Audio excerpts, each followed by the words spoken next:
तो 1 point exercise 1.2 का question है, form the following matrix identity unity matrix, row matrix, column matrix and null matrix के मतलब हमको बताना है कि उसने में कुछ कॉलम दिए हैं कि वो कौन से कॉलम है, कि आइडेंटिफाई द कॉलम, कौन से यूनिटी मैट्रिक्स हैं, कौन से रॉ और कौन से कॉलम और कौन से नल मैट्रिक्स। तो मैं आपको कॉलम मैंने क्वेश्चन में जो है वो लिख दिए हैं। तो सबसे पहले मैं आपको बताता जाऊँगा कौन सा कॉलम कौन सा है। तो सबसे पहले ये आ जाता है, ये इसमें है 0 0 0, मतलब कि सारे ज़ीरो हैं। तो जिसमें तमाम ज़ीरो हों वो कॉलम क्या कहलाएगा, नल मैट्रिक्स, क्योंकि इसमें तमाम वर्ड जो है ज़ीरो ज़ीरो और ज़ीरो है। तो इसको हम लिख देंगे ए इज़ नल मैट्रिक्स।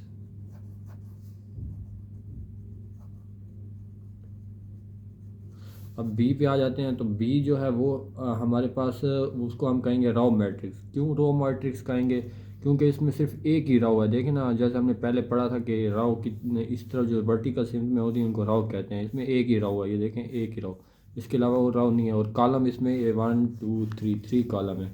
तो बी हमारे पास जो आएगा row matrix, R O W matrix. और अब आ जाते हैं सी पर। जो ये सी है ये हमारे पास कॉलम मैट्रिक्स होगा। क्यों, क्योंकि इसमें एक कॉलम है, पर सिर्फ जिसमें एक ही कॉलम होगा वो कॉलम मैट्रिक्स होगा, और जिसमें एक रो होगी उस वो रो मैट्रिक्स होगा। ये तो कॉलम मैट्रिक्स, और इसमें एक ही कॉलम है और रो इसमें 3 है, 1 2 3। तो ये हमारे पास कॉलम।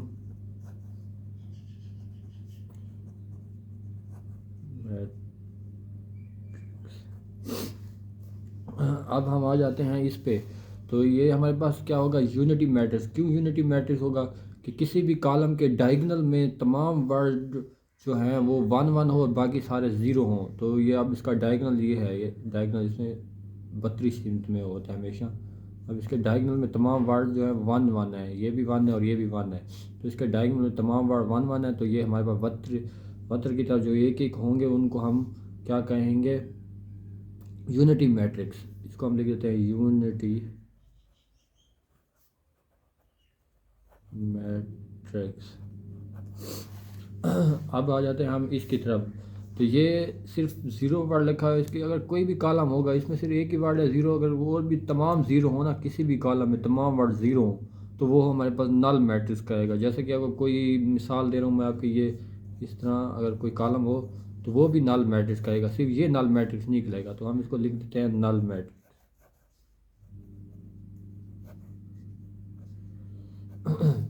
तो अब ये इसमें आ जाते हैं। ये फिर हमारे पास एक कॉलम आ गया है जिसमें सिर्फ और सिर्फ एक ही कॉलम है। देखिए ना, ऊपर की जानिब एक ही कॉलम है। ये कितारें इसमें 1 2 3 रो जो है वो 3 है पड़ी। तो इसको भी हम कॉलम मैट्रिक्स लिख देंगे।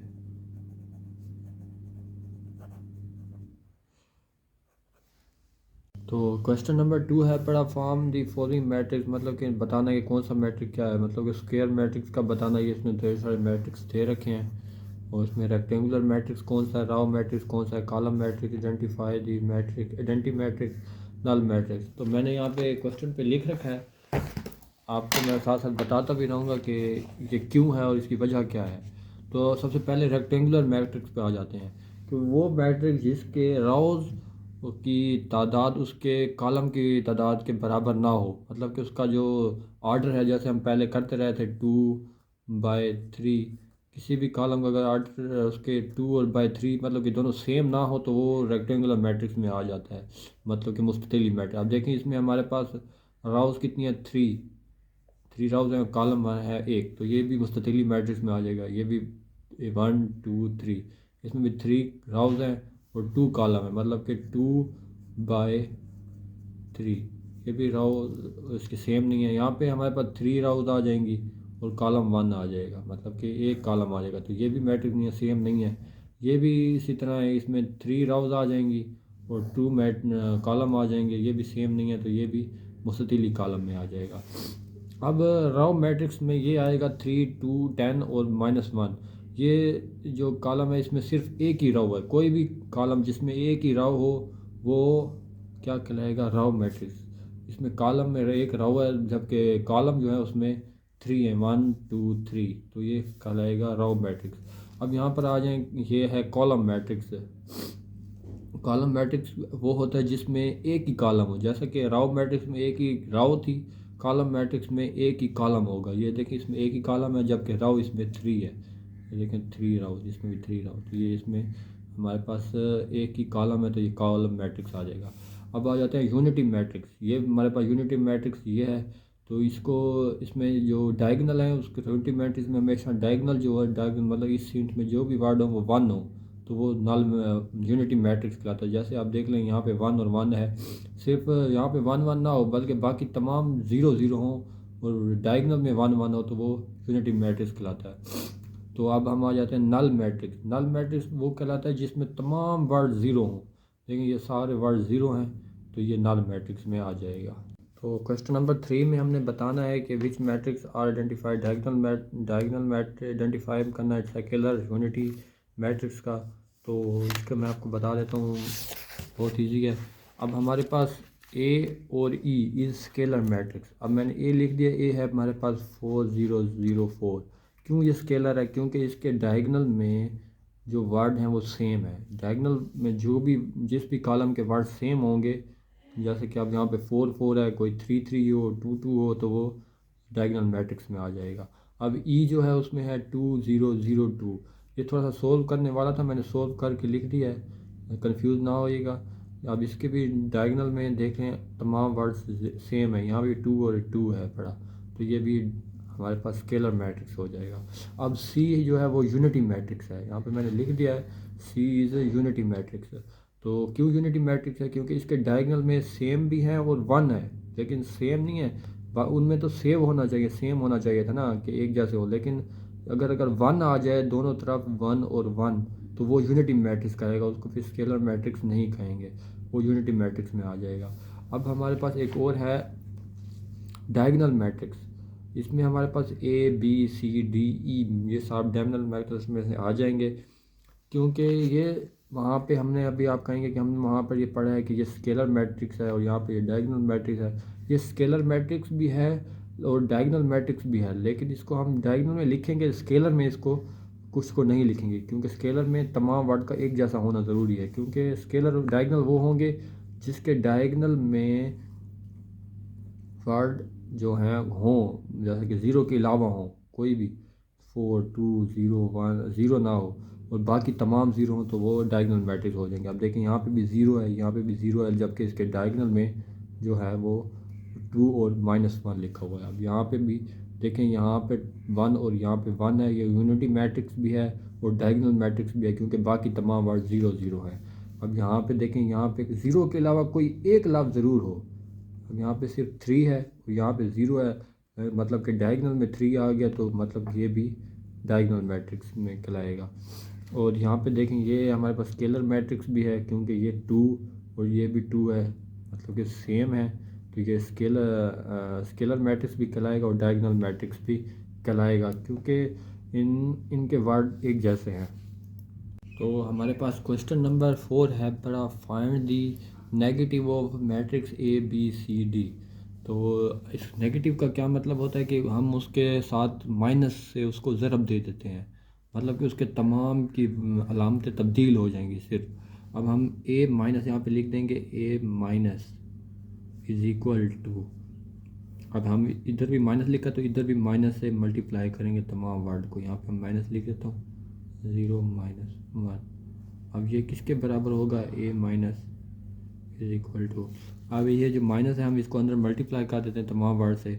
अब ये प्लस का था तो ये -1 हो जाएगा, ऊपर वाला -1 हो जाएगा। अब ज़ीरो को जिससे भी मल्टीप्लाई करें 0 0 ही रहता है, उसमें कोई तब्दीली नहीं आ जाएगी, इसलिए मैंने उसको 0 ही लिख दिया है। अब यहाँ पे -1 है, तो -1 से माइनस मल्टीप्लाई करेगा तो ये -1 +1 में तब्दील हो जाएगा। अब इसको हम +1 लिख देते हैं। अब इसी तरह बी माइनस यहाँ पे लिख देते हैं, मतलब कि B minus is equal to, अब इसमें भी हम तमाम वर्ड से माइनस से डायरेक्टली ज़रब दे देते हैं। अब यहाँ पर प्लस है तो इसके साथ माइनस मल्टीप्लाई खाएगा तो ये -3 हो जाएगा। अब इसके साथ माइनस मल्टीप्लाई खाएगा, क्योंकि ये माइनस है तो माइनस माइनस प्लस हो जाएंगे, माइनस वाली अलामतें प्लस में आ जाएंगी। अब +1 लिखना ज़रूरी नहीं होता, प्लस को वैसे लिख देते हैं। अब ये 2 है तो ये -2 हो जाएगा, और ये भी प्लस का 1 है तो ये -1 हो जाएगा, मतलब कि तमाम के अलावा तब्दील हो जाएगी। जो प्लस होगा वो माइनस, जो माइनस होगा वो प्लस। अब यहाँ पे आप आ जाते हैं डी, इसका जो माइनस होगा वो भी -3। चलो मैं इस तरह लिख देता हूँ, आपको समझा देता हूँ ये सवाल। यहाँ पे -2, इसको भी माइनस से मल्टीप्लाई खा रहा है, मतलब ये -4, ये इसके यहाँ पे -5, ये से मल्टीप्लाई। अब ये मल्टीप्लाई किया नहीं है मैंने, अब यहाँ पे हम मल्टीप्लाई कर देते हैं D minus is equal to. अब ये देखें माइनस और ये माइनस प्लस हो जाएंगे, ये 3 प्लस का आ जाएगा, इसके अंदर प्लस है तो -2 ये आ जाएगा माइनस का ही 2। ये देखें ये माइनस का 4 था तो अब ये प्लस का 4 हो जाएगा। ये 5 है, यहाँ पे हम माइनस मल्टीप्लाई करेगा, ये -5 हो जाएगा। अब ई पे आ जाए, ई का माइनस क्या होगा, तमाम की अलामतें तब्दील हो जाएंगी। ये प्लस का है तो ये -1 हो जाएगा, ये प्लस -5 है तो ये +5 हो जाएगा, ये -2 हो जाएगा, ये -3 आ जाएगा। बस। अब क्वेश्चन नंबर 5 है, find the transpose of the each of the following.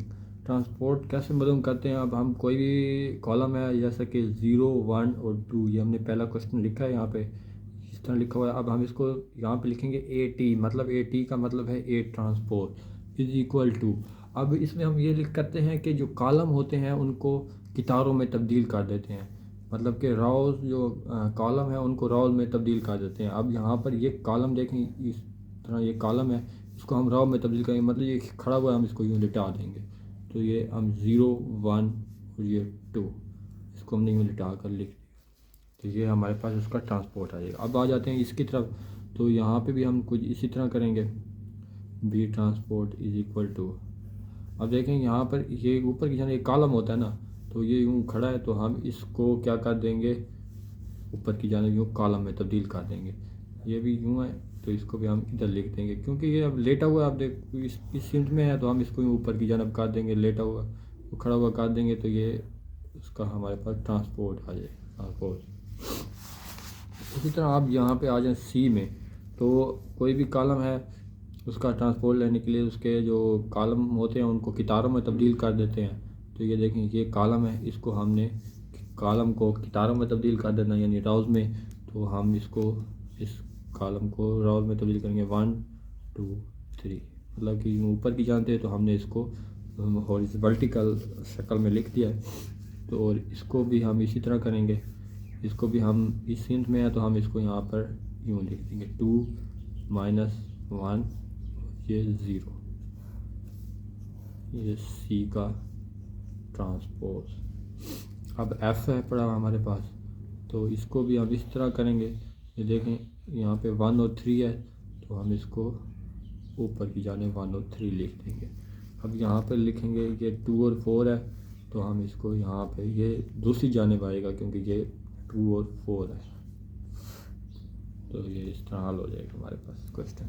उसने हमें एक कहा है कि वेरीफाई करें कि A ट्रांसपोर्ट और उसका ऊपर से फिर ट्रांसपोर्ट वो दोबारा A के बराबर आ जाए।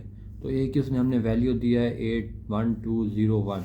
तो सबसे पहले इसका A ट्रांसपोर्ट मालूम करेंगे। यहाँ पे हम लिख देते हैं ट्रांसपोर्ट, जैसे कि हमने पढ़ा है ट्रांसपोर्ट में कॉलमों को कितारों में तब्दील कर देते हैं, कितारों को कॉलमों में। हम इसके ऊपर लिख देते हैं ट्रांसपोर्ट। अब इसका हमने ये अब हम ऊपर की जानब मैंने सिम लाइन लगा दी है कि हम इसका जो कॉलम है उसको हम रोज़ में कन्वर्ट कर देंगे। अब हम यहाँ पे टी थोड़ी सी कटिंग हो गई है, तो ये हम इसको यहाँ पे 1 अपनी जगह पे रहेगा, 0 इधर आ जाएगा, क्योंकि ये राव में तब्दील होगा। यूँ इस तरह था तो हमने इसको यूँ हॉरिजॉन्टल सर्कल में लिख दिया।